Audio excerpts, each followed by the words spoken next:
All right, so I'm going to talk about George A. Romero's The Amusement Park, which, if you're not familiar with it, because a lot of people weren't, I never was until it was announced it was getting released. I don't know if it was something people remembered, but basically I think it was a made for TV program. It's kind of not an infomercial, but an informative, almost after school special about almost about elderly abuse or appreciating the elderly.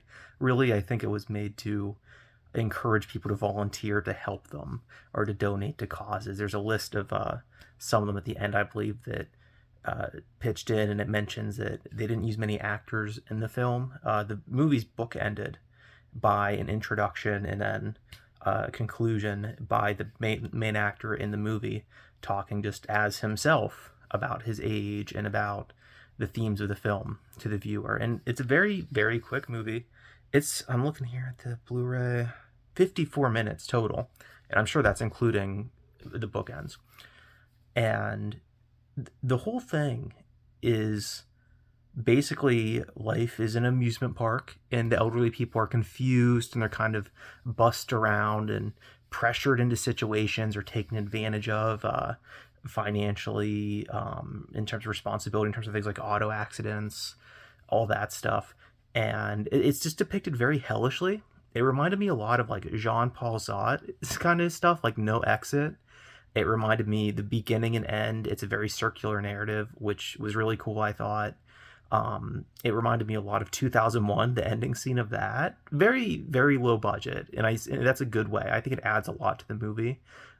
There's some scenes. There's one where it's really great scene. I hate to give it away, but this couple, it's a young couple. They go to a fortune teller. Like, we want to see our future. And she's like, "Are you sure?" And then she shows them, and they're elderly, and the young man is now elderly and sick in bed, and the wife is trying to get the doctor to come to look at him, and the doctor won't.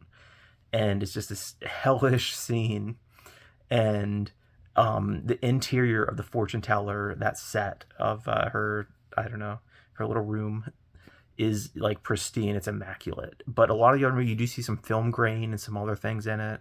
I hope I'm using the right term, but I think it's film grain that you see. I don't totally remember. I didn't pay that much attention to the picture quality, but I just remember seeing some scratches, and it just wasn't totally clear, which is not a criticism. I think it makes the movie better. I think that it's like Texas Chainsaw Massacre, where it makes it scarier, personally. And I think this movie is scary. It's deeply unsettling. What the actor says at the beginning of the movie is, keep in mind this will be you one day.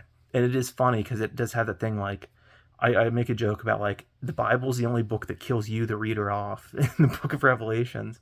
And this movie kind of does the same thing where it's like, if you're lucky enough even to get old, you're going to get old, and hopefully you won't feel this way. So build a better world for old people now while you're still young and strong enough to do it. And the whole thing's just very unsettling because you think about mortality, because you think more so about the people in your life that are getting older or are old. I was thinking about the lead actor in the movie, who's, I'm sure, long gone. I was thinking about Romero getting older and passing away back in, I think, 2016, I believe it was, maybe 2017. Um, I think it was 2016. I'm almost positive. I think it was October 2016, if I'm not mistaken. But the whole film, really what it boils down to, and I think everybody thought this when it was announced, is this going to be a novelty, or is it going to be a legitimately good or entertaining movie? In my opinion, it's very much so both. It is a novelty. It's feature length, but just hardly. It's just under an hour. It's made for TV. It's not for everyone.